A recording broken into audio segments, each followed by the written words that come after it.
नमस्कार and welcome to football tube. मेरा नाम है संजीव। तो फाइनली इंडियन फुटबॉल ने लॉन्च किया है विजन 2047। आई नो मैं ये वीडियो काफी देर बाद लेकर आ रहा हूँ, लेकिन इसको स्टडी करने में, इसको अच्छे से समझने में, इसके ऊपर वीडियो और आसान से आसान शब्दों में आपको समझाने के लिए मुझे थोड़ा टाइम लग गया। लेकिन इस वीडियो में आपको बहुत ही आसान शब्दों में समझाऊंगा कि क्या ये विजन है, शॉर्ट टर्म गोल्स क्या है, लॉन्ग टर्म गोल्स क्या है। एंड मुझे पर्सनली ऐसा लगता है कि ये अब तक का इंडियन फुटबॉल का सबसे बड़ा स्टेप होगा। तो डिस्कस करेंगे इस वीडियो में। कंप्लीट इन्फॉर्मेशन के लिए वीडियो को पूरा देखिएगा। मगर आगे बढ़ने से पहले अगर आप फुटबॉल ट्यूब पर नए हैं तो चैनल को सब्सक्राइब करना मत भूलिएगा। तो 7 जनवरी 2023 को ये विजन लॉन्च किया गया था एंड ऑफ कोर्स इसमें इंडियन फुटबॉल के प्रेसिडेंट कल्याण चौबे और जनरल सेक्रेटरी शाजी प्रभाकरन भी मौजूद थे। बहुत ही ज्यादा मैं कहूंगा मैच्योर विजन है। काफी सारे ऐसे प्रोमिसेस नहीं किए गए, ऐसे बहुत बड़े बड़े वादे नहीं है इसमें। जैसे जैसे मैं आपको समझाऊंगा आपको पता लगेगा कि हाँ ऐसी पॉसिबिलिटी हो सकती है। अब अगर पिछले जितने भी विजन या जितने भी इनके ऑब्जेक्टिव थे वो अगर देखेंगे तो ज्यादातर ये होता था कि हम जी वर्ल्ड कप के लिए क्वालिफाई करने की कोशिश करेंगे, टीम को बहुत और ज्यादा बेहतर बनाएंगे। लेकिन नहीं, इस बार ऐसा नहीं है। हालांकि इसमें एक ऐसा पॉइंट है जो मुझे ऐसा लगता था ये भी ऐड करना चाहिए था, वो मैं आपको वीडियो में बताऊंगा। लेकिन स्टिल ये एक ऐसा विजन है जो हर किसी को बहुत ही बढ़िया लगने वाला है। देखिए, अगर इंडिया को वर्ल्ड पावर ऐसा बनना है, इंडिया आपको पता होगा वर्ल्ड की सेकंड सबसे बड़ी पॉपुलेटेड कंट्री है, लेकिन स्टिल फुटबॉल में इतनी पीछे है जिसमें अब छोटी छोटी कंट्रीज भी आप ले लीजिए तो फुटबॉल में इंडिया से बहुत ज़्यादा बढ़िया कर रही है। इंडिया को अगर आप देखें तो टेक्नोलॉजी में हम बहुत ही ज़्यादा आगे हैं। दूसरी तरफ डिफेंस में हम अपना खुद के एयरक्राफ्ट, खुद के फाइटर जेट, ऐसे बहुत सी चीज़ें बना रहे हैं। वहीं अगर हम स्पेस की अगर बात करें तो इंडिया बहुत ज़्यादा आगे है। वहीं एक्सपोर्ट और इंपोर्ट में भी हम बहुत ज़्यादा बढ़िया कर रहे हैं। कोविड के टाइम पर भी हमने बहुत ज़्यादा छोटे छोटे देशों की बहुत ज़्यादा हेल्प की थी। तो आप कह सकते हैं कि पूरी दुनिया को फलने फूलने में इंडिया का बहुत बड़ा योगदान है। लेकिन फुटबॉल एक ऐसा स्पोर्ट्स जो कि नंबर 1 स्पोर्ट्स है और पूरी दुनिया की आधी पॉपुलेशन से भी ज़्यादा इस स्पोर्ट्स को फॉलो करती है। और इंडिया की इस स्पोर्ट में ऐसी हालत, ये बात को डाइजेस्ट करना बहुत ही ज़्यादा मुश्किल हो जाता है। तो इसीलिए अगर इंडिया को पूरे वर्ल्ड में अपना स्टैचर और ज़्यादा अगर इंक्रीज करना है तो उसको फुटबॉल में बेहतर करना ही होगा। क्योंकि फुटबॉल में अगर आप बढ़िया करते हैं तो पूरी दुनिया आपको नोटिस करती है। एंड इसका जीता जाता एग्जाम्पल अभी अभी आपने देखा मोरक्को के रूप में, एक ऐसी कंट्री जो ज़्यादा लोगों को मोरक्को के बारे में पता भी नहीं होगा, लेकिन उस वर्ल्ड कप में इन्होंने सेमीफाइनल तक क्वालिफाई किया एंड आज पूरी दुनिया उनको जानती है। ऐसे ही आप क्रोएशिया का एग्जाम्पल ले लीजिए, बहुत सी कंट्रीज में आपको गिना सकता हूँ। तो इन्हीं पॉइंट्स को ध्यान में रखते हुए ये विजन रखा गया है। और ना सिर्फ इंडियन फुटबॉल बल्कि जितने भी फुटबॉल से रिलेटेड जो भी एरियाज हैं उनको डेवलप करने की कोशिश की जाएगी। जैसे कि हमारे इंस्टीट्यूशन, हमारे कोचेस, हमारे मेंबर एसोसिएशन, डिस्ट्रिक्ट लेवल का फुटबॉल कैसा चल रहा है, हमारे डिजिटलाइजेशन, जितने भी एस्पेक्ट्स होने चाहिए एक बढ़िया फुटबॉल खेलने के लिए, जो भी टेक्नोलॉजी यूज की जानी चाहिए उस पर भी ज्यादा फोकस किया जाएगा। इस पूरे विजन का वैसे आपको एक पीडीएफ फाइल भी मिल जाएगी, आप चाहें तो वो पढ़ सकते हैं। नीचे डिस्क्रिप्शन बॉक्स में आपको वो पीडीएफ फाइल मिल जाएगी। लेकिन अगर आप हिंदी में आसान शब्दों में समझना चाहते हैं तो आप इसे पूरा देखिएगा। देखिए, कोई भी विजन रखते हैं तो सबसे पहले क्वेश्चन ये होते हैं ना कि इस विजन को पूरा करने के लिए हमें क्या करना चाहिए। यहीं पर जो नेशनल फुटबॉल फिलॉसफी है वो यही रखी गई है कि हम अपने फुटबॉल का कैसे इंप्रूव करें। देखिए, यहाँ पर जो एस्पेक्ट लिखे हुए हैं, एरियाज ऑफ इम्पैक्ट, अगर फुटबॉल को इंप्रूव करना है तो सबसे पहले स्काउटिंग जो होती है, जो सिलेक्ट करने हैं प्लेयर्स, वो बढ़िया होनी चाहिए। टेक्निकल करिकुलम, आपके पास टेक्नोलॉजी होनी चाहिए उस लेवल की जो बहुत ही विकसित देशों में यूज की जा रही है। फिर कोचेस की डेवलपमेंट होनी चाहिए। फर्स्ट, जब कोच डेवलप होंगे तभी तो वो अपने प्लेयर्स को डेवलप कर पाएंगे। उसके बाद प्लेयर की डेवलपमेंट, जब कोच डेवलप होगा वो अपने प्लेयर की डेवलपमेंट करेगा और उसके बाद एक बहुत ही बढ़िया नेशनल टीम बनेगी। हालांकि यहाँ पे सिर्फ नेशनल टीम का मेंशन किया गया है, लेकिन जितने भी हमारे स्टेट्स एसोसिएशन है हर स्टेट्स के और जितने भी यूटीज हैं डिस्ट्रिक्ट लेवल के, उन सबको इंप्रूव करने की कोशिश की जाएगी। इसके साथ साथ डाटा एनालिटिक्स भी किया जाएगा। इसके साथ साथ इंफॉर्मेशन अवेलेबिलिटी, जो भी प्लेयर, हर प्लेयर में कैसे कितने पास किए, कितने उसमें क्रॉसेस दिए, कितने उसके बॉल पोजेशन रखी इसने, तो ये सारी की सारी चीज़ें इस विजन में रखी गई है। तो जैसे कि मैंने आपको वीडियो के शुरू में बताया कि हमने इस विजन में शॉर्ट टर्म्स और लॉन्ग टर्म गोल्स रखे हैं। शॉर्ट टर्म के लिए हमने चुना है टारगेट 2026, जिसमें हम शॉर्ट टर्म्स अपने गोल सेट करेंगे। इसमें कहीं भी ऐसा मेंशन नहीं है कि हम वर्ल्ड कप के लिए क्वालिफाई करने की कोशिश करेंगे, जी नहीं। और वहीं हम दूसरी तरफ हमारे जो लॉन्ग टर्म गोल है वो है विजन 2047। इसमें हमारे बहुत ही बड़े बड़े विजन्स हैं जो कि हम आगे वीडियो में डिस्कस करने वाले हैं। नाउ इससे पहले आपको पीडीएफ में कुछ ऐसे पेजेस भी मिलेंगे जो अगर मैं इस वीडियो में डिस्कस करूंगा तो वीडियो बहुत ज़्यादा लंबा हो जाएगा, बहुत बोरिंग भी हो जाएगा। इसीलिए मैंने आपके लिए कुछ ऐसे खास पार्ट सिलेक्ट किए हैं जो आपको इस वीडियो में देखने को मिलेंगे और वही आपको जानने भी चाहिए। सबसे पहले हम बात करेंगे हमारे कोर एरियाज के बारे में। देखिए, बहुत ही बढ़िया इन्होंने एक फुटबॉल का फील्ड सिलेक्ट किया है एंड अलग अलग पोजीशन पर हमारे अलग अलग एरियाज को रिप्रेजेंट किया गया है। सबसे पहला है गवर्नेंस, जो कि गोलकीपर की पोजीशन है एंड हमारे जो प्रेसिडेंट है वो भी अपने टाइम पर एक गोलकीपर रह चुके हैं। तो गवर्नमेंट का काम क्या होता है कि सपोर्ट प्रोवाइड करना, फैसिलिटीज देना, और यहाँ पर जो अगर आप देखेंगे पूरा समझेंगे तो इसमें आपको सबसे जो मेन पार्ट लगेगा वो यही है कि quality of football at national level is heavily interlinked with the improvement of football at state. देखिए आपको नेशनल टीम तभी बढ़िया मिलेगी जब आपके स्टेट लेवल के जो फुटबॉल प्लेयर्स हैं वो बढ़िया लेवल के होंगे, और स्टेट लेवल के तभी बढ़िया आपको प्लेयर मिलेंगे जब वो डिस्ट्रिक्ट लेवल के बढ़िया होंगे। तो जो हमारे ग्रास रूट्स, जो हमारे मेन प्लेयर, शुरुआती प्लेयर हैं, उनके ऊपर ज़्यादा ध्यान रखा जाएगा। एंड ये सारे का सारा स्ट्रक्चर ऐसा ही होगा, जो डिस्ट्रिक्ट लेवल पर इंप्रूव करेंगे तो नेचुरली हमारे स्टेट लेवल भी इंप्रूव होगा, और उसके बाद हमारे नेशनल लेवल के प्लेयर्स भी और ज़्यादा बढ़िया निकल कर आएंगे। इसमें हमारा जो टारगेट है 2026 का वो ये रखा गया है कि जितने भी हमारे स्टेट एसोसिएशन है, मतलब हमारे जितने भी स्टेट्स के फुटबॉल हैं, उसको 100% एक टॉप लेवल की फैसिलिटीज़ मिले, जो कि आने वाले हमारे नेशनल टीम्स के लिए खेलेंगे और वो हमारी और ज़्यादा बढ़िया टीम निकल कर आएगी। और साथ ही ऐसी पॉलिसीज़, ऐसी गाइडलाइंस भी बनाई जाएगी जो कि हर state level, district level, national level को भी फॉलो करनी पड़ेगी, और वो भी बिना किसी डिस्क्रिमिनेशन किए। उसके बाद हमारा दूसरा एरिया है इंफ्रास्ट्रक्चर, जो कि अभी इंडिया का इतना ज़्यादा बढ़िया नहीं है। कहीं आप देख लीजिए बहुत सारे ऐसे फुटबॉल के स्टेडियम्स हैं जो बन रहे हैं, अभी प्रोसेसिंग में है, कहीं को इम्प्रूव करना और भी ज़्यादा बढ़िया है। और हमारे पास अभी एक भी फीफा के लेवल का स्टेडियम नहीं है, जो कि फीफा वर्ल्ड कप होस्ट करता है स्टेडियम, उस लेवल का हमारे पास ऐसा फुटबॉल का स्टेडियम नहीं है। तो यहाँ पर टारगेट यही रखा गया है 2026 तक कि हमारे पास एटलीस्ट एक स्मार्ट स्टेडियम तो हो और 2 फीफा के स्टैंडर्ड के फुटबॉल स्टेडियम्स होने चाहिए। ये हमारा 2026 तक का टारगेट है। इसी के साथ साथ 2024 तक इंफ्रास्ट्रक्चर का ग्रेडिंग और लाइसेंस क्राइटेरिया भी लॉन्च कर दिया जाएगा। इसमें ये होगा कि एक ग्रेड क्राइटेरिया होगा जो कि मेजर करेगा कहाँ पर कैसी फुटबॉल की फैसिलिटीज है, और उसके हिसाब से इनको ग्रेडिंग दी जाएगी। और इसके बाद एक 2026 तक मेगा फुटबॉल पार्क भी बनाया जाएगा। अब यहाँ पर मुझे पता नहीं कैसा फुटबॉल पार्क चाहते हैं। अभी रिसेंटली न्यूज़ आई थी कि रियल मैड्रिड एक पार्क बनाना चाहता है, जिसके लिए उन्होंने डिज्नी से भी कांटेक्ट किया था। वहाँ पर फुटबॉल के रिलेटेड काफ़ी सारे पार्क हो गए। क्या यहाँ पर इनका अकेले ये मतलब है कि एक ऐसा फुटबॉल रिलेटेड पार्क बनाएंगे जहाँ पर अलग कोई भी एंट्री कर सकता है, वहाँ पर खेल सकता है, या फिर फुटबॉल के बारे में जान सकता है, या फिर म्यूजियम बनेगा, वो खैर हमें बाद में पता चली जाएगा। वहीं अगर हम विजन देखें तो 50 ऐसे स्टैंडर्ड फुटबॉल के स्टेडियम बनाए जाएंगे हर डिस्ट्रिक्ट में। इमेजिन कर सकते हैं, हर एक डिस्ट्रिक्ट में 50 फुटबॉल स्टेडियम। इसके साथ साथ 30 फुट फीफा स्टैंडर्ड के स्टेडियम होंगे 2047 तक, और 12 स्मार्ट स्टेडियम होंगे। और स्मार्ट स्टेडियम कैसे होंगे, अभी इसका पहले रोड मैप तैयार किया जाएगा, और उसके बाद इसका काम शुरू होगा। फिर इसके बाद state of art football park की आई थिंक ये वैसा ही होगा, जो इसका हाई लेवल का होगा मेगा फुटबॉल पार्क, और ये शुरुआत करेंगे 8 फुटबॉल पार्क से।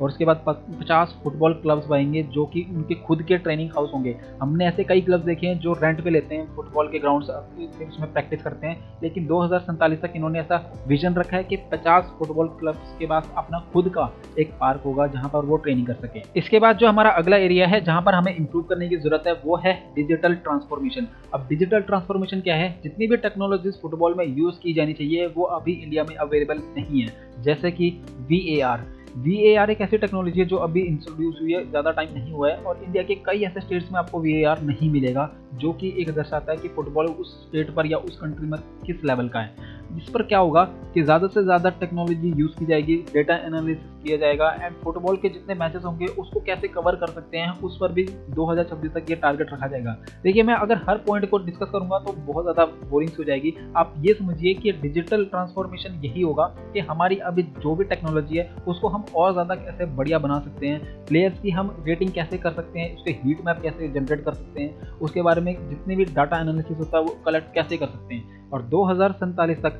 इसको और ज़्यादा बढ़ाने की कोशिश की जाएगी। इसके बाद हम बात करेंगे रेफरिंग हमारे लेवल पूरे इंडिया में अगर अभी आप देखें तो पूरे इंडिया में 6354 टोटल रजिस्टर्ड रेफरीज हैं, और इसमें से 9.6% सिर्फ वुमेन रेफरी हैं। तो आप देख सकते हैं कि फुटबॉल एक ऐसा हब कहा जाता है जहाँ पे बहुत सारे स्टेट्स, बहुत सारे प्लेयर्स फुटबॉल खेलते हैं, और उनके ऊपर सिर्फ अभी रजिस्टर्ड जो रेफरी हैं वो है 6354। तो ये भी एक बहुत ही बड़ा नेगेटिव एस्पेक्ट है। अगर हम टारगेट देखें, यहाँ पर इन्होंने ये रखा गया है कि जो फीफा ग्रेड के रेफरी होते हैं वो 2027 तक हमें चाहिए 8 टोटल फीफा के रेफरीज, जो कि फीफा के रजिस्टर्ड फीफा ग्रेड के रेफरीज हों। इसके बाद अगर हम नेशनल की बात करें, जो बी ग्रेड के रेफरी हैं वो हमने 70 का टारगेट रखा है। इसके बाद 80 है हमारे सी ग्रेड के, और डी ग्रेड के हैं 100, और जितने भी हमारे इंस्ट्रक्टर्स, ये भी सारे इन्होंने सेट किया कि हमारे पास कितने इंस्ट्रक्टर्स होने चाहिए, कितने बी ग्रेड के इंस्ट्रक्टर्स होने चाहिए, ये सारे आपको पीडीएफ में मिल जाएगा। अब ये रेफरीज हमारे पास कैसे आएंगे, इसके लिए भी इन्होंने रोड मैप सेट किया हुआ है। 2026 तक का ये टारगेट है कि हमारे पास कम से कम 5 ऐसे कोर सेंटर्स हों जहां पर हम यूथ रेफरीज को ट्रेन कर पाएं। और इसके साथ साथ ट्रेनिंग कहां से मिलेगी, AIFF के जो इंटरनेशनल लेवल के रेफरीज होंगे जो कि अलग अलग कंट्रीज में जाकर रेफरिंग करते हैं, वो यूथ रेफरी को ट्रेनिंग देंगे। और विजन इसमें क्या रखा गया है कि हमारे पास 2047 तक कुछ ऐसे रेफरीज हों जो कि इंटरनेशनल फुटबॉल के लेवल पर जो भी कॉम्पिटिशन होते हैं, जैसे फीफा वर्ल्ड कप है, फीफा क्लब वर्ल्ड कप है, जितने भी बड़े कॉम्पिटिशन है उसमें भी इंडिया से रेफरिंग करने के लिए कोई ना कोई जाए। इसके साथ साथ वुमेन रेफरीज को भी बहुत ज़्यादा प्रमोट किया जाएगा, क्योंकि वुमेन रेफरीज इंडिया में अभी बहुत ज़्यादा कम है। एंड जो आदमी अपना करियर बनाना चाहता है फुटबॉल की रेफरिंग में, उसके लिए एक पाथ सेट किया जाएगा एंड उसको कौन कौन से स्ट्रेटेजीज क्लियर करने पड़ेंगे एक प्रोफेशनल रेफरी बनने के लिए। अब बात करते हैं हमारे अगले एरिया के बारे में, जो कि है क्लब। इंडिया के अगर टोटल प्रोफेशनल क्लब अगर काउंट करें ISL और आई लीग के, तो वो हैं टोटल 23। और अभी इनमें मुझे ऐसा कोई क्लब नजर नहीं आता जिसमें एक बड़ा इन्वेस्टर आंख बंद करके अपना पैसा इन्वेस्ट करे। इंग्लैंड का एक क्लब है मैनचेस्टर यूनाइटेड।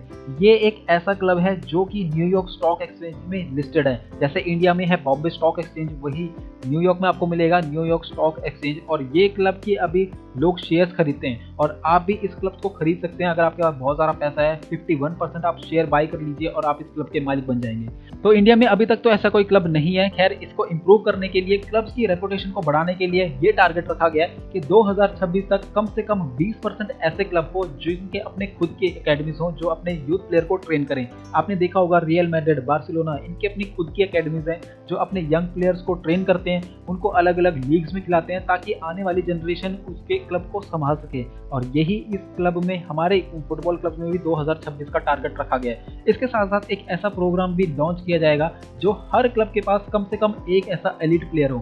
देखिए, अब यहाँ पे एलिट प्लेयर की क्या जरूरत है, फुटबॉल तो एक टीम का गेम है ना, तो एक प्लेयर पर क्यों फोकस किया जा रहा है। तो देखिए, यहाँ पर हम बात कर रहे हैं क्लब्स की। अब कोई भी क्लब ले लीजिए, चाहे वो यूरोप का है चाहे एशिया अफ्रीका, उसके पास एक ऐसा प्लेयर होता है जो पूरे वर्ल्ड वाइड उसको रिकॉग्नाइज करा जाता है और वो ही उस क्लब को प्रमोट करने में भी बहुत ज़्यादा मदद करता है। क्रिस्टियानो रोनाल्डो मैनचेस्टर यूनाइटेड का चेहरा हुआ करते थे और उसके बाद वो रियल मैड्रिड का, फिर यूवेंटस का।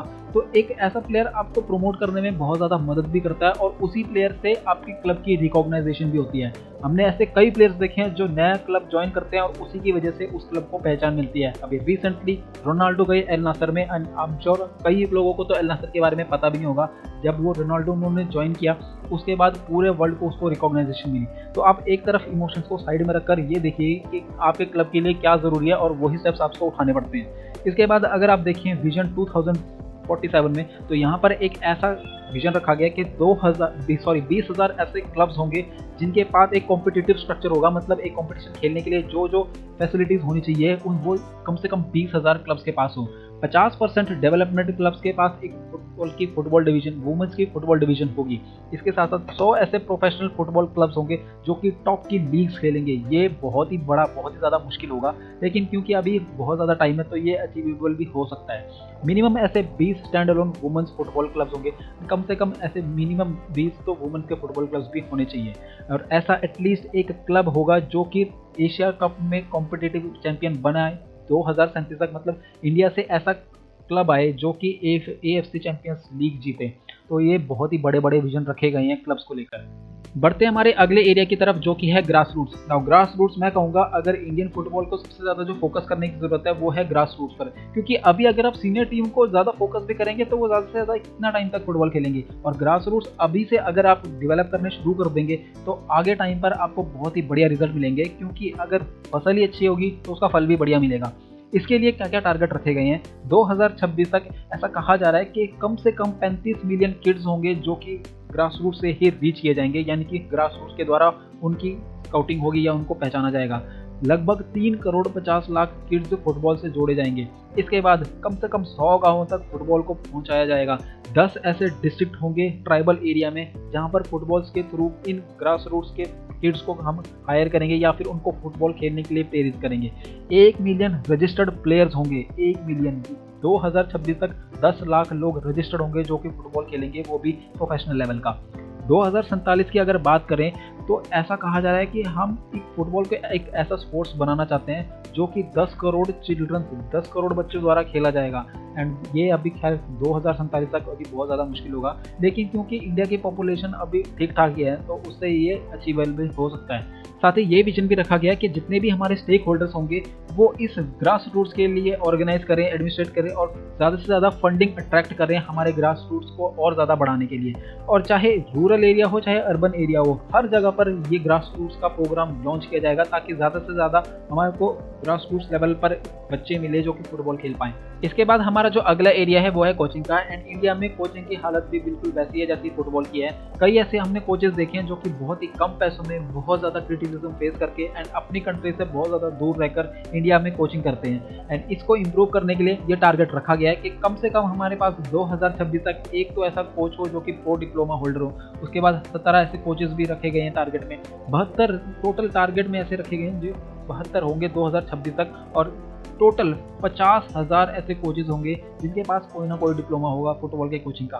तो ये है हमारे 2026 के कोचिंग के जो हमने टारगेट रखे हुए हैं। और अगर विजन के बारे में बात करें तो हमने ऐसा सेट किया हुआ है कि 3,50,000 हमारे पास ऐसे कोचेस होंगे जो कि हर लेवल पर कोचिंग करेंगे। इसी के साथ साथ 2047 तक हर स्टेट के पास हर लेवल पर एक ना एक इंस्ट्रक्टर जरूर हो। अब इंस्ट्रक्टर और कोच क्या होते हैं? देखिए, कोच तो होता है जो मेन कोचिंग देता है और कोच आगे इंस्ट्रक्टर को भी हेल्प करता है। इंस्ट्रक्टर वो होता है जो कुछ भी किसी को भी इंफॉर्मेशन दे सकता है, जो बेसिक लेवल की इंफॉर्मेशन होती है। अगला एरिया है talent identification and development. Grass roots के बाद मुझे ऐसा लगता है कि ये एरिया बहुत ही ज़्यादा ज़रूरी है, क्योंकि अगर आप देखिए आप ऐसे प्लेयर लेके आ रहे हैं जो बहुत ज़्यादा टैलेंटेड है, बहुत ज़्यादा पैशनेट भी है, फैसिलिटीज़ भी आप उसे ठीक ठाक दे रहे हैं, तो वो आपके लिए अच्छे रिजल्ट्स ला सकता है।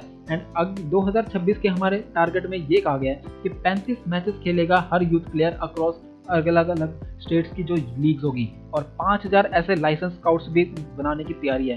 स्काउट्स वो होते हैं जो अलग अलग एरियाज में जाकर प्लेयर्स लेके आते हैं आपके लिए खेलने के लिए और कहते हैं कि ये टैलेंटेड प्लेयर है, ये आपको अच्छे रिजल्ट देगा। तो स्काउट्स का बेसिकली यही काम होगा, और 2026 तक हमारे पास कम से कम ऐसे 5,000 लाइसेंस स्काउट्स होने चाहिए। ये हमारा टारगेट है। विजन हमने ये रखा है कि 2047 तक इंडिया एक फुटबॉल हब बनेगा फुटबॉल के टैलेंट का।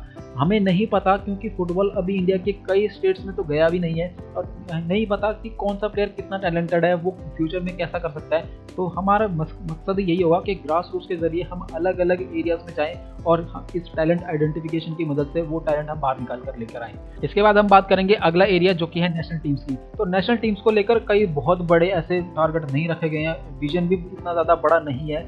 सिंपली इन्होंने ये कहा है कि हम क्वालिफाई करेंगे अंडर 17 वर्ल्ड कप के लिए, बोथ मेन और वुमेन के लिए। देखिए, अंडर 17 की यहाँ पर बात की गई है, ये नहीं कहा कि हम 26 के लिए, 30 के लिए, 34 के लिए वर्ल्ड कप के लिए क्वालिफाई करेंगे। नहीं, एक छोटा टारगेट रखा है, क्योंकि अगर आप छोटे छोटे टारगेट अचीव कर लेते हैं तो उससे एक बूस्ट मिलता है और उससे ही आप बड़े टारगेट अचीव कर सकते हैं। तो यहाँ पर एक जेन्युइन, एक मैच्योर टारगेट रखा गया है और साथ में ये कहा गया है कि टॉप 8 होंगे हम एशिया में वुमेन्स फुटबॉल में, जो कि अचीवेबल हो सकता है। टॉप 10 हमारे एशिया में होंगे, एशियन फुटबॉल में हमारी जो नेशनल टीम होगी वो टॉप 10 में आएगी। एंड टॉप 10 में आना ही एक बहुत बड़ी बात है। 2047 तक हमने ये विजन रखा है कि हमारी जो बोथ मेन एंड वुमेन की टीम होगी वो टॉप 4 में आनी चाहिए। एंड इतना ज़्यादा मुश्किल नहीं होना चाहिए। बहुत हमारे पास अगर देखें तो 2 दशक से भी ज़्यादा का टाइम है। एंड हम पूरे वर्ल्ड की बात नहीं कर रहे हैं, हम एशिया की बात कर रहे हैं कि एशिया में हम कम से कम टॉप 4 पर आएँ। नेचुरली दूसरे जो कंट्रीज होगी वो भी अपने फुटबॉल डेवलप करेगी, लेकिन हमें अभी उस पर फोकस नहीं करना, हमें अपने आप को देखना है। इसके बाद अगर हम बात करें, हमारा जो अगला एरिया है वो है मार्केटिंग एंड कमर्शियलाइजेशन। देखिए, यहाँ पर भी क्योंकि फुटबॉल इतना ज़्यादा पॉपुलर नहीं है तो कंपनियाँ फुटबॉल में ज़्यादा पैसा लगाने से इतना ज़्यादा डरती हैं कि मैं कहूँगा, डर तो खैर मैं गलत शब्द हो गया, वो इतना ज़्यादा खुल के पैसा नहीं लगाती, सिर्फ एक इक्का दुक्का कंपनियों को छोड़कर। तो यही हमारा टारगेट है कि 2026 तक हम AIFF का रेवेन्यू कम से कम 500% बढ़ाकर चलें। तो क्योंकि जब हमारे पास रेवेन्यू आएगा वहीं से तो सारी फैसिलिटीज़ आएगी। और इसके साथ टारगेट भी ये रखा गया है कि 3 फ्लैगशिप टेलीविजन प्रॉपर्टीज़ बाय 2026, मतलब ऐसे टेलीविजन की प्रॉपर्टीज़ ऐसे लॉन्च की जाएगी। यही पॉइंट मुझे ऐसा लग रहा था कि ये भी इंक्लूड करना चाहिए था। देखिए, फुटबॉल तभी आपको रेवेन्यू लाकर देगा जब आपके पास ऑडियंस होगी। एंड हमने ऐसा कितनी बार देखा है कि इंडिया के फुटबॉल के मैचेस चल रहे होते हैं, हमें पता ही नहीं चलता कहाँ पर वो मैच लाइव देखें। सिर्फ, और वो भी अगर दिखाते हैं तो वो बहुत ही लो क्वालिटी में दिखाते हैं। तो अगर यहाँ पर ये होता कि अपना खुद का एक लॉन्च करें, यहाँ पर अगर ये कह रहे हैं कि हम अपना एक खुद का एक टेलीविजन चैनल या फिर ऐसा कुछ OTT प्लेटफॉर्म लॉन्च करेंगे जहाँ पर सिर्फ इंडिया के मैचेस दिखाए जाएंगे और अलग अलग जो कॉम्पिटिशन होते हैं, दुरंत कप, सुब्रतो कप और जितने संतोष ट्रॉफी हैं, जितने भी कॉम्पिटिशन होते हैं उन चैनल्स पर दिखाए जाएंगे। और जैसे अगर इससे ऑडियंस आती है तो इसके अलग अलग वर्जन 1 2 3 करके वो भी चैनल लॉन्च कर दिए जाएंगे। तो वो एक बहुत ही बढ़िया प्लेटफॉर्म होगा जो कि मार्केटिंग में बहुत हेल्प करने वाला है। अब आखिरी में बात करेंगे कंपटीशन, जो कि हमारा आखिरी एरिया। यहाँ पर बहुत ही ज़्यादा मैं कहूँगा इंप्रूव करने की जरूरत है। इसको अब इंप्रूव, हमारा टारगेट क्या है 2026 तक, तो हमारा ये टारगेट है कि 5 लेवल का लीग पिरामिड हो। इसका क्या मतलब है कि 5 लेवल की लीग चलें, जैसे कि अभी सबसे टॉप लीग है ISL, उसके बाद है आई लीग। ऐसे करते करते हमारे पास 5 लेवल्स होने चाहिए और उससे क्या होगा, बहुत ज़्यादा टीम्स निकल कर आएगी, बहुत ज़्यादा टैलेंट मिलेगा। साथ ही multiple city district leagues feeding into state championship, मतलब हर स्टेट के हर डिस्ट्रिक्ट में मल्टीपल सिटीज में लीग्स होनी चाहिए, कॉम्पिटिशन्स होने चाहिए। इसी के साथ साथ 700 डेवलपमेंटल क्लब्स भी होंगे और 40 प्रोफेशनल टीम्स भी होगी। ये मैं बात कर रहा हूँ सीनियर मेन की। और अगर बात करें वीमेन की, तो वीमेन के लिए 4 लेवल का लीग पिरामिड टारगेट किया गया है 2026 तक। कम से कम 20 प्रोफेशनल टीम्स और 100 डेवलपमेंटल टीम्स भी होनी चाहिए जो आगे डेवलप करते रहे और बाद में जाके वो प्रोफेशनल टीम बने। कॉम्पिटिशन्स की अगर विजन की बात करें तो ऐसा कहा गया है कि 2047 तक हमारे पास ऐसी लीग होनी चाहिए जो कि एशिया की टॉप 3 में आए, ना सिर्फ मेल की बल्कि फीमेल की भी। और हर प्लेयर कम से कम 50 मैचेस खेले हर सीजन में। जितने ज़्यादा आप मैचेस खिलाएंगे उतना ज़्यादा वो ग्रो करेगा। एंड ऑफ कोर्स जितने भी हमने टीम्स देखी हैं जो वर्ल्ड कप खेलती है, उनके बहुत सारी लीग चलती रहती है। इंग्लैंड में आई थिंक सबसे ज़्यादा लीग चलती है। और इसी के साथ हर स्टेट पर एक ऐसा वाइब्रेंट, एक ऐसा लीग कप, एक ऐसा स्टेट कप भी होना चाहिए, सो दैट वो हर कंपटीशन में compete करें एंड उसके बाद वो अगले कंपटीशन के लिए भी क्वालिफाई करें। नाउ इसके बाद आप ये रोड मैप देखिए, इससे आपको सारा समझ में आ जाएगा कि विजन 2047 आखिर है क्या।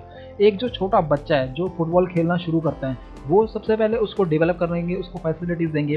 सबसे पहले वो अपने सिटी या फिर डिस्ट्रिक्ट लेवल पर 1 और 2 डिवीजन की कोई लीग खेलेगा, वहाँ पर उसको और ज़्यादा ग्रूम किया जाएगा। फिर वो क्वालिफाई कर पाएगा यूथ लीग के लिए, वहाँ पर भी डिविजन्स हो गए 1 और 2 करके। फिर वो एक एलिट लीग यूथ खेलेगा। इसके बाद अगर उसको और ज़्यादा ग्रूम करें तो तब जाकर वो खेलेगा अपने टाउन या डिस्ट्रिक्ट की लीग, जो कि डिस्ट्रिक्ट लेवल पर खेली जाती है।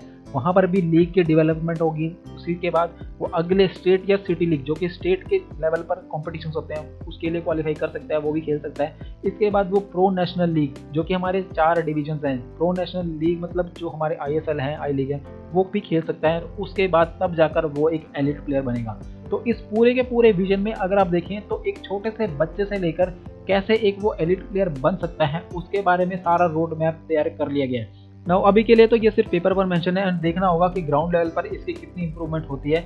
लेकिन जो विजन उन्होंने रखा है, अगर वो बढ़िया, अगर वो सक्सेसफुल रहता है तो आप देखेंगे कि इंडिया में एम्प्लॉयमेंट के लिए भी बहुत ज़्यादा मदद करने वाला है। क्योंकि state level, district level, national level पर जितनी भी फुटबॉल की लीग्स होंगी, नए क्लब्स बनेंगे, नया इंफ्रास्ट्रक्चर बनेगा, स्टेडियम्स बनेंगे, पार्क्स बनेंगे, तो उसके लिए बहुत ज़्यादा एम्प्लॉयमेंट भी आएगा।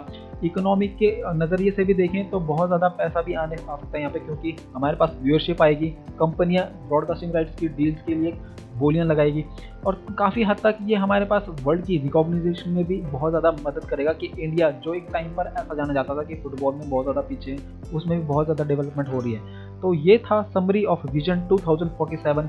आई होप ये वीडियो आपके लिए हेल्पफुल रहा। कैसा लगता है आपको, क्या इसमें इंप्रूवमेंट हो सकती थी, लिखेगा कमेंट में इसके बारे में। इसी नोट के साथ ये है इस वीडियो का अंत।